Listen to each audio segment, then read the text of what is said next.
All right, we are back as I promised, back again to do another live show to hang out with you all, to enjoy everybody's company and to see what is happening out in the world. I have a headline story we're going to talk about today from the conservative news outlet Breitbart, and then I have a couple of other topics we might delve into if we've got the time, the patience, and who knows what else.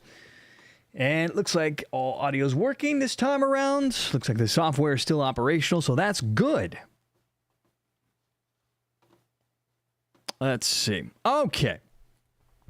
All right. So, let's talk about this crazy story here. Let's get the links up here. Come here, you. All right. Okay. So, Breitbart has this story, a report. The transgender identification is in free fall among young Americans. Now, this really, honestly, should not come as a surprise. To me, it doesn't. I foresaw this coming, and I think most of you probably had, because anyone with a brain had to have known that there's no way this movement could have lasted. It was idiocracy on display. It was completely anti-science. It didn't make any sense. And the idea that, well, we're going to take a mental illness and turn this into the factory default settings for everyone, including doctors and politicians, to buy into, there was just no way this was going to last. And the only reason why it lasted so long was because we had it gained steam during cancel culture, and it happened to be aligned with the radical lunatic left, who were employing brown shirt tactics. They had their enforcers. You had the Karenocracy. Let me speak to your manager types, and their pedo attack dogs all gathering together to make sure that this stuck. And anyone that was brave enough to notice that 2 + 2 might equal 4, and that men and women were, I know, shock and surprise, different, well, anyone who did that was banished into oblivion. And that was tough for a lot of people. I could understand that. If you've got something to lose and you're not willing to take that risk, well, you be quiet and hope it goes away, because most sane, rational people had to have believed that it wasn't going to gain as much steam as it did, and that it would die off, which, of course, we're now reaching the Overton window shift, where it's starting to be looked at as what it really is, insanity. But a lot of these people who did try to speak up early on were banned off the internet. They were depersoned. They were deplatformed. And they were cast out by the radical lunatic left and their allies as deplorables, the irredeemables. And so because of this, there was an explosion in self-identifying trans in schools and in colleges. It reached nearly 10%, which of course is insane. The gay community themselves is somewhere between 3.5% and 5% of the U.S. population, but somehow trans had reached nearly 10%. There was no way it was real. But Gen Z and Gen Alpha, well, they were more likely to acquiesce to this movement, especially in those early days of cancel culture where you said the wrong thing and you were cast out. I knew people, and this is anecdotally, but I knew people who were teachers who would talk about how the children in schools would gather together to bully the bullies, to make their lives living hell. And everybody seemed to just stand by and let it happen. Welcome, Sam in the chat. So this sort of thing just kept collecting and growing, and no one had the balls or the cojones to do anything about it. And then you add to the fact that there was a lot of white young men who were desperate to be accepted as part of any group, especially considering how they had become the scapegoats of all society's ills, both past and present. The radical lunatic left has decided that white man bad, European culture bad. And anything that you've done, and anything that happened before you were born, in fact, let's just go back 4, 5, 6, 7, 8 generations, you are to blame for this. And so these young men and women, but particularly white young men, were in a world of hurt and were looking for a way to be accepted, to get some kind of buffer between them and getting canceled for saying the wrong thing, for breathing the wrong way. I think this was a direct cause and effect as to why you saw the trans movement explode. Hordes of young people begin to self-identify. That number just skyrocketed out of the blue. Of all of a sudden, wow, I'm trans. And so you see all these people self-identifying as something that they weren't. They were not now, not ever. But it was the fashionable thing to do. It was the way to inoculate yourself from the lunatics. You could be a piece of shit. You could be an a-hole. As long as you were trans, then you were okay. If you were socially inept, well, I'm trans. It's fine. And it wasn't the mental illness of gender dysphoria wasn't the only one, mind you, that young people were attaching themselves to. There were a lot of social mental illnesses that young people would attach to because, again, it made their issues or their weaknesses that could be pointed out by their classmates, by society, that they could block themselves from by saying, "Well, I'm autistic, I'm functionally retarded," and all this stuff. It was just a way to inoculate themselves from that. And I think this is why the best way to describe this is social contagion. Because don't get me wrong, there are real people who identify as trans who genuinely believe it, right? But most of these people who are identifying over the last decade were not. Now, maybe over time, because you can gaslight yourself into anything, maybe over time they begin to believe their own farts. I don't know. But there's no way that you see an explosion of a movement that's like 0.2%, 0.3% of the population to nearly 10% overnight. And I even saw some studies that were trying to say that it reached something like almost 30% in some schools. I don't have that data in front of me, though, so I'm not sure. But I remember seeing some crap about that. So, but that being said, just like the old fairy tale, The Emperor's New Clothes, where you've got a lord of the land getting bamboozled by a couple of tricksters into wearing pretend clothes, meaning he's wearing nothing, but gaslit into thinking that he's wearing magical clothes that only the wisest could see. And so, of course, all of his lords and ladies bought into it because they didn't want their heads to get chopped off. But eventually he gets exposed by a child pointing out the obvious lie that, hey, the emperor's a dummy. He's not wearing any clothes. And so, too, the trans movement has hit that brick wall. Where at some point you have to say, maybe there is a difference between men and women. I mean, every other species, it's different, but not humans. What is a woman? I don't know. At some point, the insanity and the absurdity of it had to have become obvious to everyone. At least that's what I think. Which then takes us back to the Breitbart story here. So this is by Catherine Hamilton. She writes, identifying as transgender and queer appears to be going out of fashion among young people, especially in elite settings. Yeah, it's not fashionable to say, hey guys, I'm mentally ill. I think where my penis is, a vagina might belong. Most people are going to know that that's batshit crazy. Now this is according to a new report from the Center for Heterodox Social Science.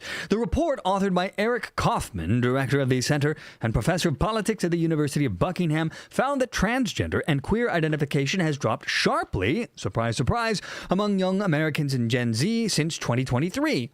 Wow! Who could have thought that was going to happen? Who could have predicted? Kathy says, Misfits fad, a more recent version of cosplay. Ding, ding, ding. And you know, and I mentioned this in a previous live stream, you know, we saw the death of the tomboy and the tomgirl movements. If you dress differently, you couldn't just be, a girl who liked to hang out with the boys. You had to be trans. You had to be a boy. All insane, all insanity. Now, Kaufman, Breitbart writes, analyzed troves of data from recent surveys about gender and sexuality, including the Foundation for Individual Rights and Expression, or FIRE. Boy, they love those acronyms. Their survey, and surveys from elite institutions like Andover Phillips Academy in Boston and Brown University. Kaufman wrote that whether trans and queer identities will drop to 2010 levels is an open question, but the fact both have declined sharply in just 2 years is a startling and unanticipated post-progressive development. I would argue very anticipated if you had a brain on your head, that the education and media establishments will be reluctant to acknowledge. And here's the graph that they were sharing. I mean, look at this crap. See, yeah, that 2% is still even high if we go back to, let's see if it's high enough. Hey, Wolf in the chat. Yeah, so that 2% is then magically nearly 10%. I mean, how was this going to last? It wasn't, is the bottom line. Now, analyzing, Breitbart writes, raw data from the most recent FIRE survey, which polled over 60,000 students in 2025, Kaufman found that just 3.6% of respondents identified as gender other than male or female. And that's another thing. I am glad to see the death of beginning, which is the recategorization of gender as anything other than its original intention, which was sex. Gender equals sex.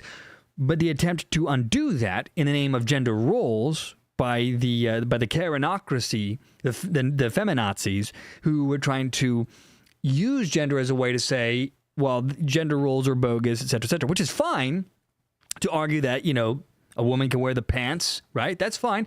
But their push to change the language helped destroy what sex was. And here we are suffering the consequences of that. Now, this figure compared to a 5.2% in 2024 and a 6.8% in 2022 and 2023. In other words, Kaufman writes, the share of trans-identified students has effectively halved in just 2 years. Kaufman found that surveys at Andover Phillips Academy and Brown University showed an even more pronounced trend. At Andover, 9.2% identified as neither male or female, in other words, they're insane, in 2023, but crashed to just 3% in 2025, meaning, oopsie-doopsie, cultural shift up. Let's get rid of this trendy, fashionable insanity. We're going back to normal. And at Brown University, that percentage has dropped from 5% in 2022 and 2023 to 2.6% in 2025. Kathy says, I'm a toaster oven, not even a toaster. That's right. Well, it was more of a heating plate, maybe. Now, when looking at more surveys, including sexual orientation, the data reflect uprising nonconformity from 2010 until 2023, followed by an almost 10-point swing back in 2024 and 2025. The end of the trans terror, I think, it's well underway now, and so that's why you're seeing a shift. It's the same thing. You're seeing this in movies and in gaming, where there is a clear, definitive rejection of these movements. And across the board, it's costing Hollywood, it's costing the gaming industry hundreds of millions, even maybe tens of billions or more dollars in lost revenue. And it's causing even some gaming studios to close because their projects are completely and utterly rejected. Because along with trans ideology, the uglification of society began. And it's all part of the same movement. So now that you've seen the backlash, goodbye and good luck. Now, interestingly, Kaufman writes, when the trans and queer trends were at their peak, freshmen were more likely to be non-conforming in their gender and sexuality than seniors, he noted. Now the BTQ, the bisexual, trans, queer, or questioning identification is in decline. The reverse is true. Younger students are less BTQ than older students in their colleges. This is a sign that fashions are indeed changing. Thank effing God. That's all I'm going to say. Now, Kaufman does not make any affirmative conclusions about the sudden rise and fall of young people identifying as transgender and queer, but points to some correlations in data worth further research. He said, what explains the sudden reversal of trans and queer? What could that possibly be? He says it's not because the kids became less woke, more religious, or more conservative. Those beliefs remained stable throughout the 2020s. Is it improved mental health? Yes, he says, in part, less anxious and especially depressed students is linked with smaller share identifying as trans, queer, or bisexual. Well, the obvious thing is that the social trend has changed. The backlash is coming, and it's coming hard. And a lot of these young people are watching the destruction of trans ideology, and they don't want to be a part of it now. It's no longer sexy and cool to be in with a mental illness, to buy into the gender dysphoria. No one wants to look at their life and go, whoops, I wasted all of it. Now I can't get a job. They're starting to see cancel culture shifting and coming for the lunatics. Young people don't want to be a part of that. They were using the trans ideology as a way to elevate themselves, to give their life worth, or to give their life some sense of worth. Now, Kaufman goes on to say, now mental illness fell after the pandemic, but the sexuality and gender shifts happened at least a year later. All groups, including LGBT, well, come on, that's obvious why. It took time for people to realize that cancel culture no longer had the threat that it did before. Because make no mistake, once X, because if you look at the timeline, once X got bought out by Elon Musk and people could speak their minds and there wasn't a enforced conversation that trans equals good, trans equals normal, and people could say, fuck this shit, and say whatever the hell they wanted online without fear of canceling, then guess what? Then people got brave and said, oh, let me change this. That's why there was a delay. Make no mistake. It wasn't that there was a genuine delay. It's just that people finally got brave enough when they saw the trends already shifting. Anyway, Kaufman goes on to say that all groups, including the LGBT, got less mentally ill after the pandemic. Now, again, I think that just has more to do with the fashion changes and the reopening up of free speech. No matter what people might think of Elon Musk, the one thing he did, which has an unimaginable positive effect on society, was buying X, was buying Twitter, and opening up, for the most part, freedom of speech. It's not all the way there, but it's a start. This has caused a seismic shift. It has exposed the lie, because the lie of trans ideology, the lie of the radical lunatic left, only worked as long as there was a monolith in the media. As long as they could enforce the conversation to flow one way, then you, who might think differently, felt like an outlier, felt like the whole world saw differently than you, and you would be more likely to shut the hell up. It's no different than when you look at the fairness doctrine back in the 70s and the 80s, which tried to enforce conversations. And when you had the monopoly of the media prior to Fox News, prior to talk radio cropping up in the 1980s. You had a monolith of thought. This allowed them to control, the old left, to control the narrative, to control the conversation. And once they lost that, they never quite forgave, especially in the media, the opposing voices. And now, of course, with social media, completely and entirely different. Wolf in the chat says, channel renamed from To Be Frank to Fuck This Shit. Damn Skippy. I probably should do that, except my old medical news business partner might not like that. Let's see. Kathy says, for $20, for many years now, I ponder globally playing the Benny Hill theme on loop. The song of our times. Hey, nothing wrong with doing that. I say go for it, Kathy. Do all the things. Let's see. Let's and then the end of this article says it happened largely independently of shifts in political beliefs and social media use, though improved mental health played a role. By the way, I also saw, before I jumped on here, there was a 2023 Williams Institute report which noted that the trans youth skew younger and more diverse racially, but the non-binary surge was white and more urban affluent, meaning it was a cool kid rebellion, which again goes back to what I was saying earlier about it being a white person, particularly white men, who were being ostracized. I mean, think about how everything in society has been blaming European white people as the ills of society. And when there was nothing to glom onto as a youth, and you had fully enforced cancel culture and censorship online because the run up to the pandemic, where you had the creation of the Trusted News Initiative. This was a cabal of news networks. The BBC, AP, Reuters got together with a bunch of NGOs, and they collaborated with all the social networks, all of them, including Twitter, Facebook, YouTube, Instagram, to decide what conversations would be allowed. And especially once the pandemic kicked in, they used the excuse of medical misinformation as a way to control the narrative. And then by the time you had the election, this was the same group that would decide that the Hunter Biden laptop was not allowed to be discussed, and so on and so forth. In fact, the old medical news channel that this used to be here, this was Trial Site News before I separated this from the company. This is its own entity now. But back then, we saw it firsthand. There were direct attempts to shut people up in the medical world, and then it just expanded. Doctors were being banned.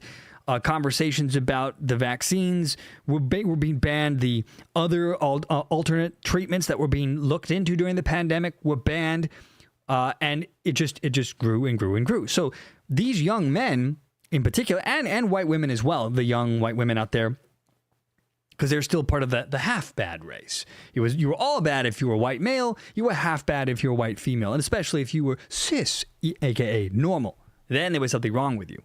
So these young guys were looking for a way out, and trans offered that.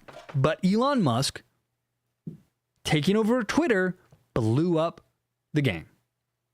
In fact, he even jumped. I don't have this already ready to go, but on X, he was talking about how the awful illusion of trans ideology is finally being shattered. So I don't know. I think it's a very great day for the world at large to see this movement in decline. I suspect it's going to continue to crater, and especially now that you're seeing, like with the gay community breaking from the trans movement, the mask is off, and people are ready to say to hell with this. So. So pretty much goodbye to self-identifying trans. It is on the decline. So, yes. So that is the headline story that I want to kind of bounce off of you guys, because I saw that and I thought, what in the hell is going on there? Now, I do have a couple of side stories which I have only done a precursory glance. If you guys want to, we can continue to stream. That was the main topic I kind of wanted to get into. But I did see a few other things cropping up. Here we go. Yeah, this was the... Thank you, Wolf, for this. This is the Elon Musk tweet. Yeah, this is where he says the awful illusion has finally been shattered with increasing repercussions for the modern-day Mengele who mutilated children. The obvious truth is that you can change your appearance and dress with varying degrees of success, and I don't oppose consenting, peaceful adults who do so. Exactly. But you can never truly turn a man into a woman or a woman into a man. That is biologically impossible. Great credit to J.K. Rowling for her stalwart fight against this incredibly destructive mind virus. American Anonymous, goodbye horses? I don't know. I mean, are horses trans? That could be a problem. Sin says, you mean to tell me youngins are rejecting this violent, absurd movement? Thank God. Yeah, well, and again, that goes back to buying out X, Twitter. That is the watershed moment. That is essentially what doomed cancel culture. It doomed trans ideology, and it is dooming the left. Because tyranny only works if there's only one voice. This is why in all tyrannical governments, whether communist, fascist, etc., they silence all dissent. Because once you allow people to have alternate opinions, then the lie no longer sticks. And that's what happened with the trans movement. Wolf says, maybe the whole movement was advertising for homeschooling. Maybe. I mean, at least your kids wouldn't chop off their dicks when they were able, if you went to homeschooling, in theory anyway. Now, let's go ahead and I guess shift over to this story. We'll go for a little bit longer, and then I guess when you guys get bored, we'll call it. So I have a couple of things I wanted to get to, and I was going to do it on a separate video and or stream. I guess let's go with, I'm either going to do the cartel story here, and Antifa, or I could talk about the Hamas situation where it's kind of a disarm or die scenario. I guess let's start with the cartel and then just kind of go from there, see where we go. So this is also from Breitbart. And do I have... No, yeah, this is the one link. Okay. So, the feds are revealing today that the Mexican drug cartels have been placing bounties on ICE agents, people that they can identify as ICE agents, and they're getting their help from, surprise, surprise, drum roll please, good old Antifa and the Latin Kings. So the radical lunatic hate group, Antifa, which is apparently getting funding from foreign sources, some say from the evil boogeyman behind the scenes, George Soros and others, who could have expected it? But yes, they seem to be helping the cartels. So let's see what they have to say. This article is by John Binder, or Binder, depending on how you want to pronounce it. He writes, Department of Homeland Security, or the DHS Secretary Kristi Noem, says the Mexican drug cartels are placing bounties on the heads of immigration and customs enforcement agents with help from far-left Antifa and the Latin Kings gang. On Tuesday, but remember, the Democrat Party says, you need to unmask them so that we can intimidate the ICE agents. I added that last part, but they desperately want to unmask the ICE agents because it's only the right thing to do in a polite society.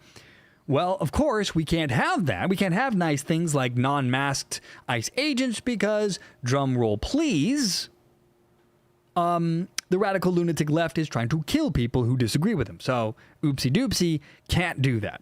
Anyway, on Tuesday, Noem reveals that the DHS has obtained credible intelligence indicating that the Mexican drug cartels are offering $2,000, that's it, to those who gather information and expose the identities of ICE agents and their families.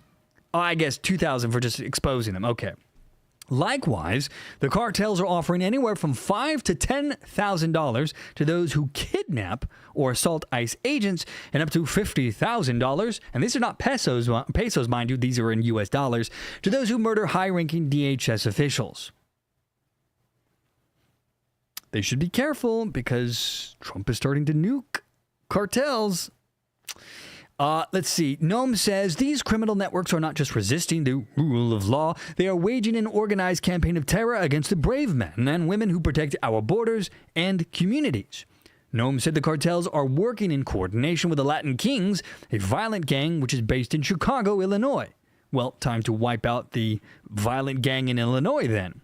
According to DHS, the Latin Kings have deployed so-called spotters with firearms and radios on rooftops to track the movement of ICE agents in real time. Similarly, Antifa is helping the cartels in Chicago and Portland and Oregon. Noem said by providing logistical support like pre-staged protest gear, exposing the identities of ICE agents, and obstructing the arrests of cartel-linked illegal aliens. I mean, I gotta be frank, I am not surprised at all because, again, Antifa is a hate group. They are a terrorist group. These people want to bring anarchy and death to America because they want to tear it down and rebuild it in some weird communist utopia where only the most special people will get to survive. Now, the revelation comes as border czar Tom Homan disclosed in an exclusive interview with Breitbart News that the Department of Justice is investigating the financial means behind anti-ICE rioters. Good and about frickin' time. This is what you need to do, is you need to find the people that are backing them, give them terror charges, throw them in jail after convicting them, and throw away the key. Never let these sons of bitches out ever again. Homan said, the Department of Justice is all over this. It's being worked to find out who is doing this, and I can tell you they are all over this. They will find out who is funding this, and they will be held accountable. So, again, thank freaking God, because these people have been terrorizing the United States for far too long. Antifa, in particular, has been a pulsating piece of crap in our society for far too long. They have been instilling terror and fear pretty much since the hands up, don't shoot lie Ever since then, they've been given free reign as their partner hate group, Black Lives Matters, got going, and it's just been, well, we're just going to let them do what they want, no matter how many crimes they commit, no matter how many cities they burn, no matter how many rapes and murders occur while they're doing their thing. It's fine. Don't worry about it.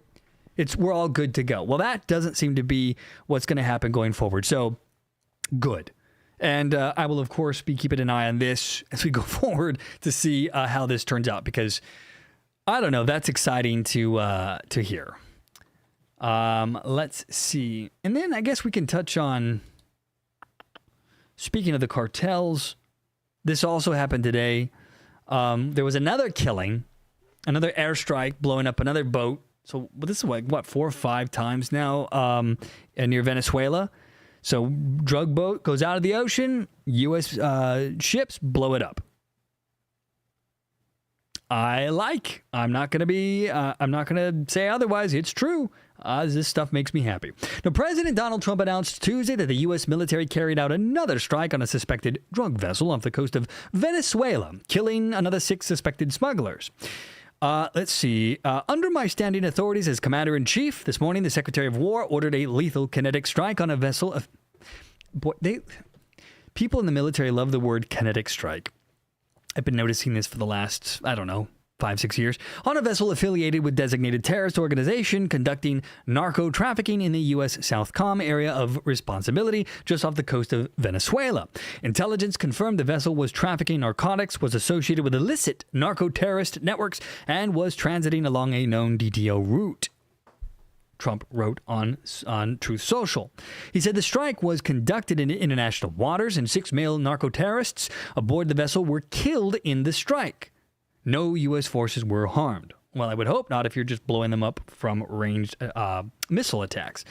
Let's see. Now, the strikes come after the White House sent lawmakers a memo on September 30th informing that the U.S. is now participating in a non-international armed conflict with drug smugglers, which means it's only going to increase in veracity and intensity. And I'm actually excited to see U.S. forces going directly after them in their home countries. They've been inflicting terror and fear to other countries, neighboring countries, for years. They have co-opted Mexico and turned it into a mafia state. You can see this with the clown, the puppet, Sheinbaum, who's the president of Mexico today, and she does everything she can to kiss up, to pucker up for the behinds of the cartel, including their hugs, not bullets protocol, where they no longer try to arrest and or kill cartel agents. Instead, they try to help the poor, which supposedly, I guess, would stop the cartel, I guess. I don't know. Good old Mexico. Anyway, I don't know. I would love to see cartel get nuked on the other side of the border.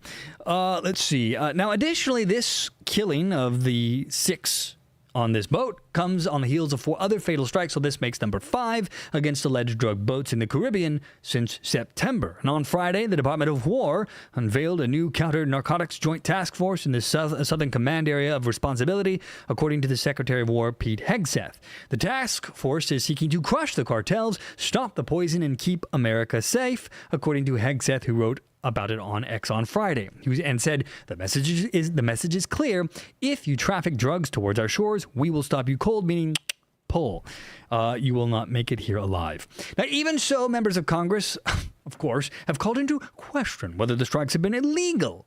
For example, Senator Adam Schiff, the biggest liar in the Senate, and Tim Kaine filed a war powers resolution in September to bar U.S. forces from engaging in hostilities, and of course that was just a standard Democratic power play, which went nowhere.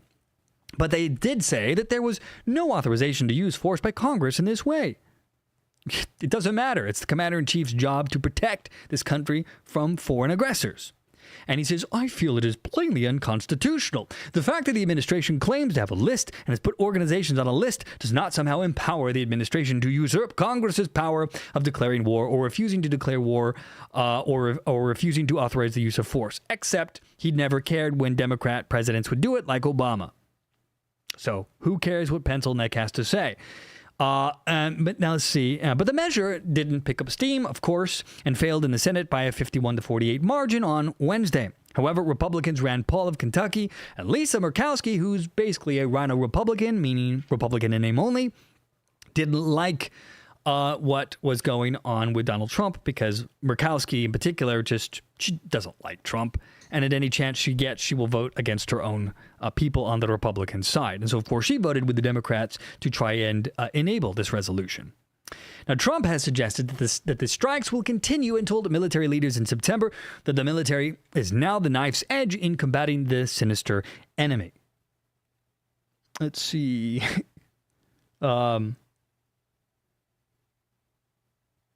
Asuka says, I love Hegseth so much. He's making things better for our military, and he's a veteran. I will hopefully be joining the Army in a few years, and my future husband is an Army MP. Very cool. Hey, thank you for serving if you do join. And then Sin says, got to stop the money flow. Yeah. And that if you really want to win this war on drugs, which we've been doing for the last 30, 40 years, you just have to stop.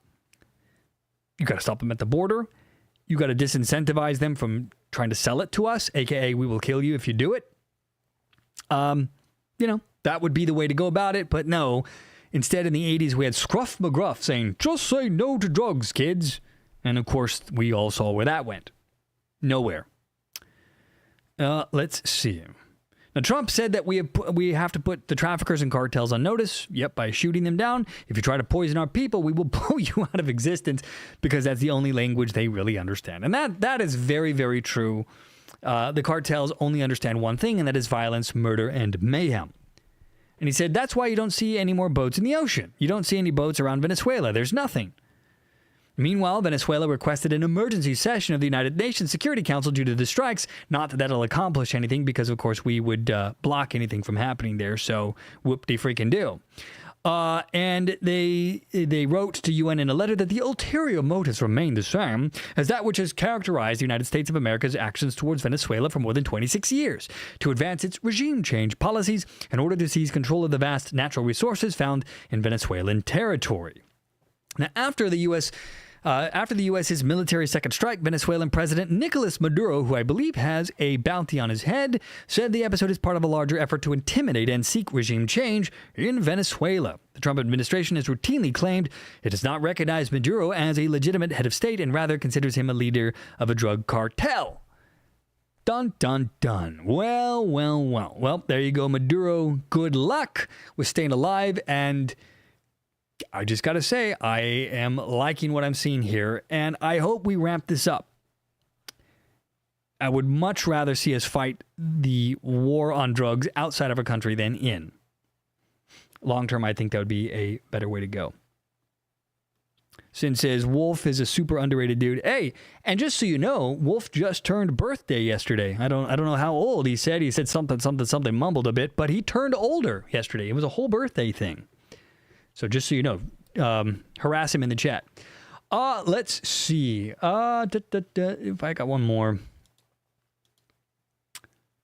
Let's see if I have the full story here. Nope. No, I knew your age. I just wanted you to say it, Wolf. Let's see. Oh, I guess we can touch on. This is a little bit of change in topic pace, but this was I saw this today, and apparently there's a new trend in New York. New Yorkers are not always the smartest batch in the bunch. They're aggressive, they know what they want, but sometimes they do really stupid things. And this is one of those really, really, really stupid things. Waiting online or waiting in line rather for meals is the latest New York City trend, with eager diners starving in hours-long queues. So you're hungry, why not wait in line? Because that's the latest fashion trend in New York. Let's see if they have a video of this. Here's these idiots waiting for food. I'm waiting in line for Haas Snack Bar. We're waiting in line for Kiki's. It's by Salt's Cure. I'm waiting in line at Haas, and I hate waiting in line. Would Would you wait in line for food? I feel very hungry waiting in line. It's worth it. It's worth waiting in line. Anywhere from 15 to an hour at least at the moment. Later in the night it's longer, but if you manage to get here earlier enough, you can beat the line. See, why go clubbing? Why go partying when you could wait in line at a restaurant for food? Hang out with strangers without alcohol? Out in the cold, out in the sleet, out in the good weather and bad? New trend. This is from the New York Post. In a city that prides itself on moving fast, nothing slower or suddenly trendier. What the hell is wrong with these people? Than waiting in line. These days, it seems that New Yorkers will stand around and wait for just about anything. Need a bagel, a buzzy bowl of noodles, or the vague promise of vibes? Then you too can wait in line. From hours-long lines for dinner at downtown hotspots at pancake-loving crowds rising early for brunch all over town, one of the world's quickest-paced places has fallen in love with standing still. How is this a real story? That's what I want to know. So, why exactly, asks the New York Post. Did a New York minute suddenly get a whole lot longer? Experts say that the slow-moving trend isn't just about the food.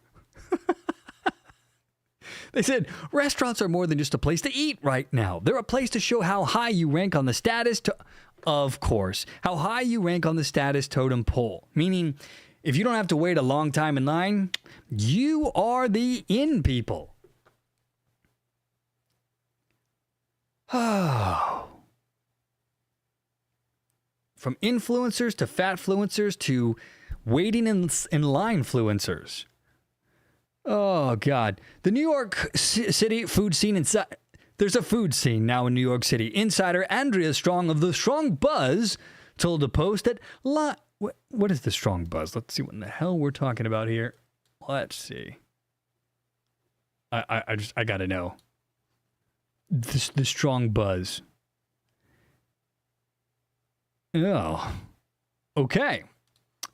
Said, restaurants are more than just a place to eat right now. They're a place to show how high you rank on the status totem pole. Lines in the restaurant industry have to do with status. The status that the restaurant holds in the diner's mind, and the status that restaurants gives the diner when they post it on social media. And there is the true answer. If you want to know why people do this, it's because you can go online and say, look at me, I'm waiting in line for this really exclusive restaurant. Like and subscribe to my crap channel that nobody pays attention to.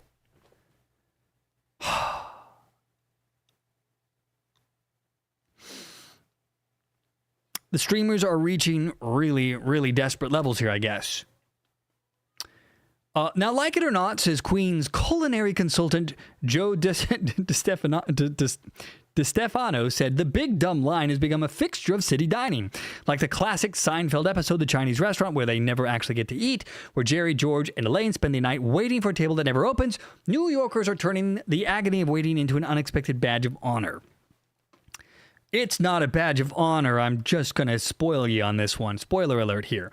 Lines... have been a fact of New York City dining life at old school places like Katz and Emilio's Bellato, but post-pandemic they've exploded. Bakeries, restaurants, you name it, in almost every borough. The gasoline on the fire, he told the Post, is social media. That's the only reason why people care, is so that they can be on social media. It's no different than these foodies who will spend hours waiting for food, taking pictures of food to show their audience before they put it in their face and in their open pie holes and consume. Let's see. Social media and influencer hype have a huge impact on people lining up. Look at what happened to Sarah's Pizza after Dave Portnoy gave it a rave review. He said, recalling one of downtown's biggest viral hits in recent months. The waiting, Strong suggested, is part of the thrill. For Gen Z, who apparently have no life, the line is part of the vibe. It's another opportunity to post a reel or something online to show how it feels and what it's like.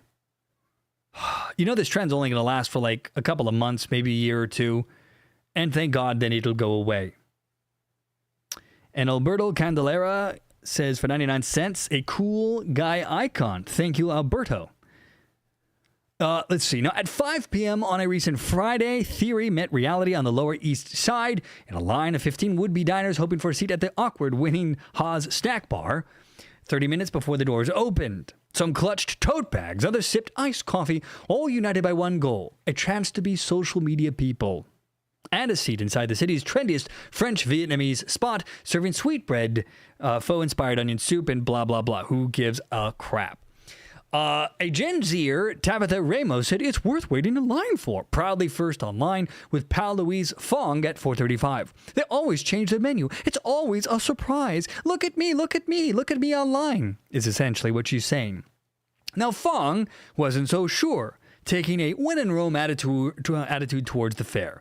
He said, normally I wouldn't wait longer than 10 minutes. Or she, I guess. But this feels like such a New York thing. Around the corner, people are waiting just to go to a hair salon. That's because people don't have a lot of self-respect right now, and or they're trying to make a quick buck online. Now, further down the queue, Natalie McAdams had a more philosophical take, saying, I refuse to wait in lines generally, but I did want to come here and wait in line. When I got here at 5:07, there was already a big line, but I'm staying in it, she said. I wonder how many people she was streaming it to, like, oh my God, look at me, I'm in line, ah! Oh, my brain hurts. There's always something romantic about being crammed elbow to elbow. Romantic is not what I would say, but whatever. In a tiny New York space, we spend so much time isolated, so being human to human, especially post-COVID, is lovely. Well, if you went outside and touched grass, or in the case of New York, touched concrete, you may not need to wait in line to meet people. Maybe go do some social things. Maybe make a few friends outside of the internet. Maybe take your AI boyfriend and or girlfriend with you. Maybe get an AI robot and walk around town. Anything better than waiting in line, I guess. Now, while none of these brave...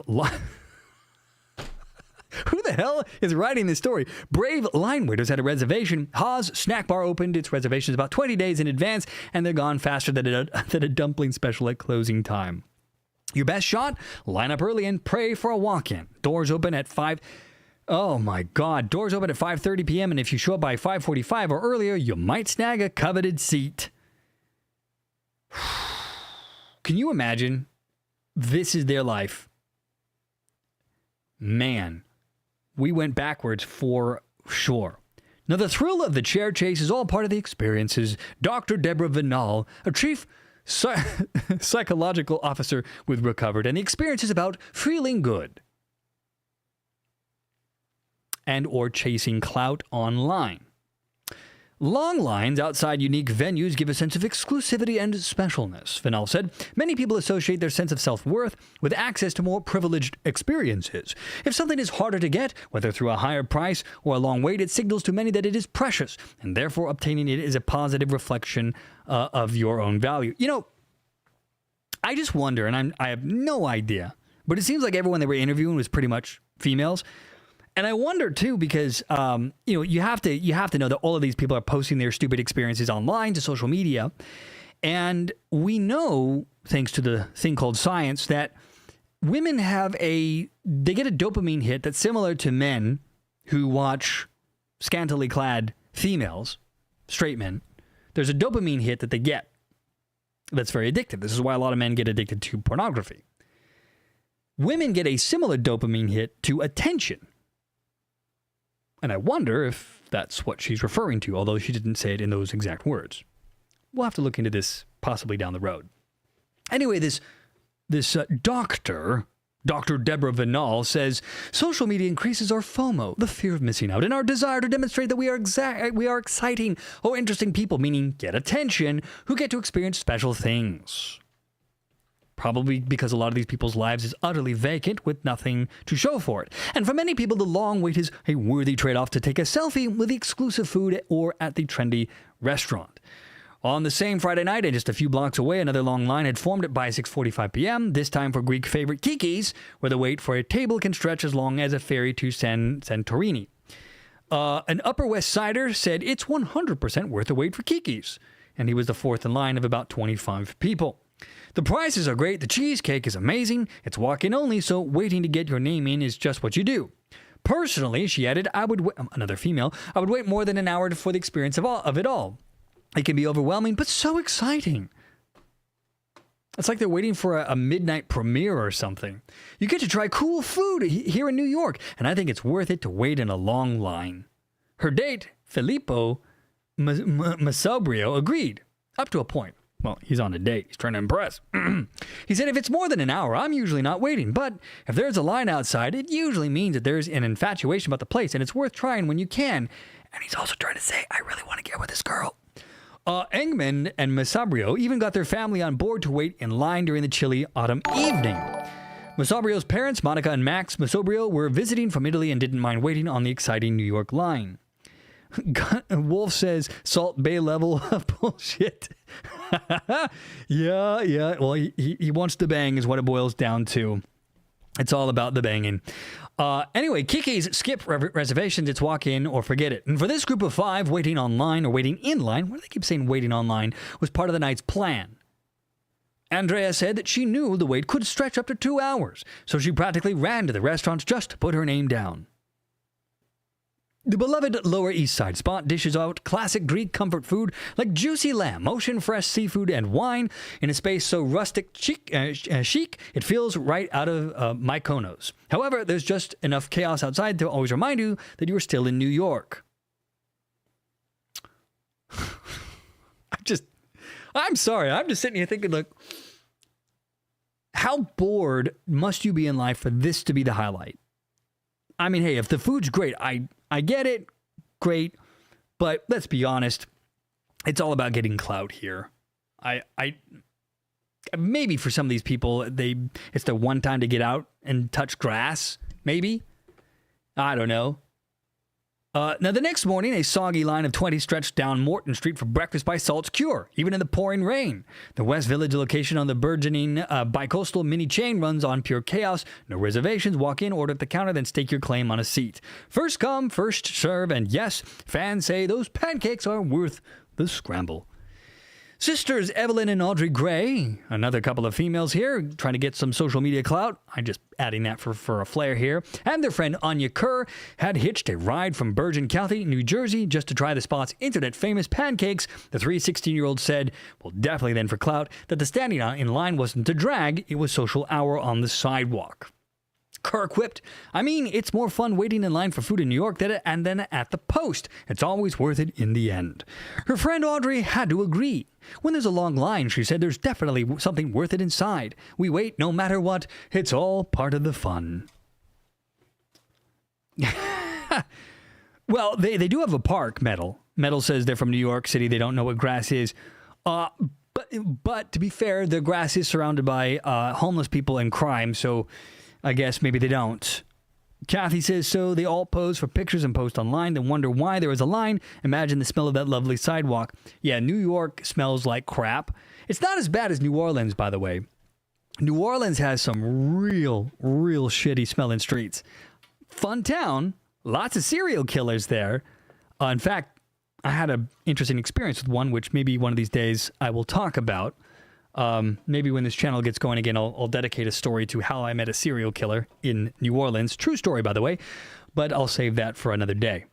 So there you go. Idiot Diner trend is ticking nicely along. Young people have nothing better to do, want social media clout, and here they go, posing for the internet for you and me to gawk at. Let's see. And then I guess... didn't really have much time to get into this. I'm going to save this for, I think, Topical Umbrella. The Supreme Court is poised to vote on the Voting Rights Act, which is a big deal. It could undo decades of tyranny of voting by racial components. Wolf says, stop doxing me. I'm the serial killer. He's joking, by the way. Again, it's his post-birthday blues. He did 43 backflips for his birthday, he said, or something along those lines. I don't know. I could have dreamed that up. I don't know. Nano Reaper says if they want to touch grass, I got 26 acres they can mow. Also being excited about standing in line sounds way too British for my tastes.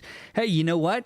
You could tell them that it could be a special experience if they mow your lawn, and instead of you paying them, you will allow them to stream it live on the internet. Get some social media clout. Hold on. I got a cat doing cat things here. Give me 1 second.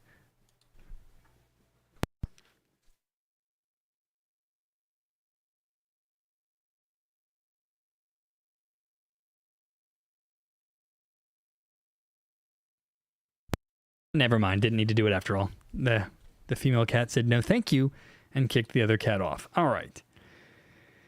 Israelite says, all right, Frank, I'm from Brooklyn. Hey, Brooklyn, there you go. Yeah, I haven't been to New York in a long time now, but definitely pre-pandemic.